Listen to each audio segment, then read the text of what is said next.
Hello guys, আজি Oil India জিকে পুনৰ লৈছো প্ৰথম কুৱেশ্যনটি হৈ গ'ল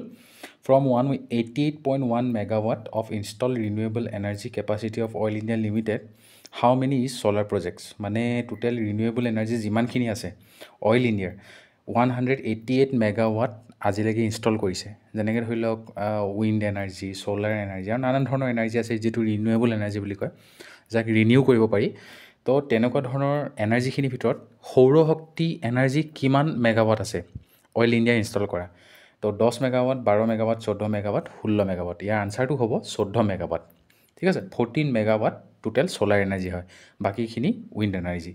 তাৰপিছত আহি গ'ল oil leads the way with India's first AEM technology based GH2 plant kilowatt at যোৰহাটত অইল ইণ্ডিয়াই এটা গ্ৰীণ হাইড্ৰজেন প্লাণ্ট এটা আছিল আপোনালোকে গম পায় যোৰহাটত এটা প্লাণ্ট আছে গ্ৰীণ হাইড্ৰজেনৰ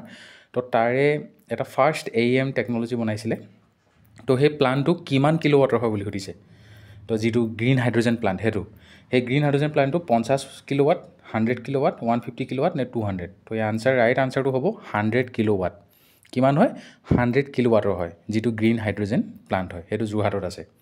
কেতিয়াবা কোট আছে হেতু সুধি দিব পাৰে কেতিয়াবা কিমান কিলোৱাট হেতু সুধি দিব পাৰে নেক্সট কোৱেশ্চন হ'ল how many compressed biogas plants across India currently undertaking a project by Oil India লিমিটেডৰ কিমানটা কম্প্ৰেছড বায়োগেছ প্লান্ট আছে গোটেই মানে যিমানখিনি আজিলৈকে ভাৰতত হিহদি বায়োগেছ প্লান্ট মানে বনালে তাৰ ভিতৰত কিমানটা আছে সুধিছে কিমানটা অইলে কৰিলে তো 15 20 25 30 তাৰে আনসাৰ ৰাইট আনসাৰ হ'ব 25টা টোটাল 25টা কম্প্ৰেছড বায়োগেছ প্লান্ট আছে অইলৰ নেক্সট হৈ গ'ল which is not a CSR scheme name of oil India লিমিটেডৰ কোনটো CSR স্কিম নহয় দীক্ষা স্কুল দীক্ষা এডাল্ট দীক্ষা গাৰ্লছ আৰু শক্তি তো ইয়াৰ ৰাইট আনসাৰটো হ'ব দীক্ষা গাৰ্লছ বুলি কোনো ধৰণৰ স্কিম নাই দীক্ষা স্কুল বুলি আছে আৰু দীক্ষা এডাল্টছ বুলি আছে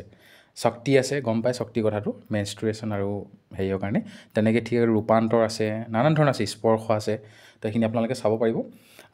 অইল ইণ্ডিয়া ৱেবছাইটত গৈ কিনে তো নেক্সট লাষ্ট কুৱেশ্যন হৈ গ'ল how many total beneficiaries add in under scheme Rupantar in 2023-2024 Oil ইণ্ডিয়াৰ এটা ৰূপান্তৰ বুলি এটা স্কিম আছে তো সেই স্কিমটো আণ্ডাৰত 2023 আৰু 24 বৰ্ষত মানে লাষ্ট বৰ্ষত কিমানটা ফেমিলি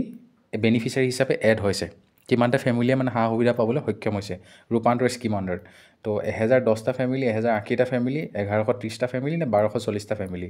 তো ইয়াৰ ৰাইট আনসাৰটো হ'ব 1130 ফেমিলিজ 1130টা ফেমিলি ঠিক আছে তো এইকেইটা আছিলে